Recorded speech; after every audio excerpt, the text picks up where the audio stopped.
Dikisahkan konon sekitar abad 15-an Masehi. Di kawasan timur hutan Sinang terdapat komunitas masyarakat yang bernama Pedukuhan Cempaka Mulia yang dipimpin oleh Ki Dusta. Beliau memiliki seorang putri yang bernama Nyai Diah Rengganis. Masyarakat pedukuhan ini adalah pendatang, baik sebagai pencari lahan garapan baru, pengolah hasil hutan atau tukang kayu dan pengungsi atau pelarian dari daerah lain yang kemudian menetap di sana. Penduduk Duku Cempaka Mulia menganut agama Kesanghyangan. Sedangkan bahasa dan aksennya adalah campuran bahasa Sunda dan Jawa, yang memunculkan keunikan sendiri yang disebut bahasa Indramayu, Reang, bukan bahasa Indramayu, Isun. Ki Dusta memiliki dua orang murid. Mereka adalah Ki Koang dan Ki Brangbang yang konon berperilaku temperamental tetapi sangat setia dengan gurunya. Suatu ketika perjalanan Pangeran Cakrabuana atau biasa disebut dengan Ki Kuwus Sangkan sampai juga di pedukuhan ini. Dan mengetahui masyarakat Cempaka Mulia belum menganut agama Islam. Kemudian Ki Kuwus Sangkan mengajak penduduk masuk agama Islam dengan cara-cara halus. Salah satu yang dilakukannya adalah menjadi dalang wayang kulit di perempatan Bugis Bugiana atau sekarang Majasayun alias SD Amis II.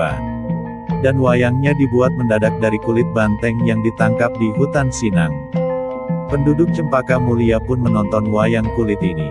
Tapi oleh sang dalang diwajibkan sebelum menonton semuanya bersama-sama membaca 2 kalimat syahadat sebagai tanda masuk Islam.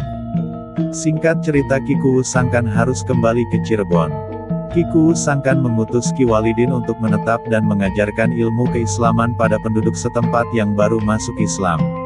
Termasuk menyuruh semua laki-laki yang ada di desa tersebut untuk disunat. Sementara itu di sudut lain pedukuhan, Ki Dusta terus mengamati dan menyadari ada upaya mengganti keyakinan penduduk Duku Cempaka Mulia yang sudah dianut bertahun-tahun dengan agama Islam. Ki Koang dan Ki Brangbang sebagai murid Ki Dusta menentang penyebaran agama Islam yang dilakukan Ki Walidin.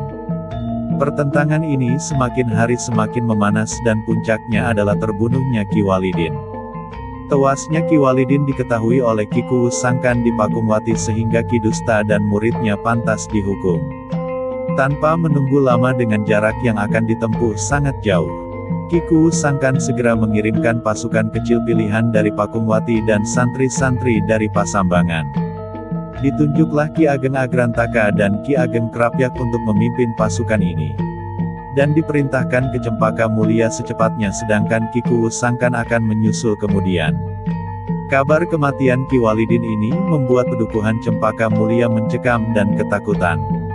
Penduduk yang sudah memeluk agama Islam segera mengungsi ke tempat aman. Ki Dusta segera mengumpulkan orang-orang yang masih di bawah pengaruhnya untuk dipersiapkan menghadapi segala kemungkinan terutama dari Ki Kuwus Sangkan. Dengan kemampuan dan keahlian perang seadanya terbentuklah pasukan kecil Cempaka Mulia di sebuah tanah lapang atau tegalan di sisi utara dan timur Duku Cempaka Mulia. Singkat waktu pasukan Ki Dusta akhirnya bertemu dengan pasukan Pakungwati dan perang pun tidak bisa dihindari. Karena banyaknya korban yang tewas dan darah berceceran maka tegalan tersebut berbau amis.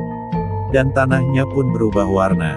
Tegalan bekas peperangan ini masih ada sampai sekarang dan disebut Tegal Peninjauan karena saat peperangan terjadi Ki Kuwus Sangkan melihat atau meninjau dari kejauhan. Berawal dari bau amisnya darah korban peperangan ini nama Amis digunakan sebagai nama desa di kemudian hari yang sekarang bernama Desa Amis. Didasari peristiwa lampau tersebut sampai sekarang warga Desa Amis tabu menanggap wayang kulit atau kesenian lain yang menggunakan media kulit.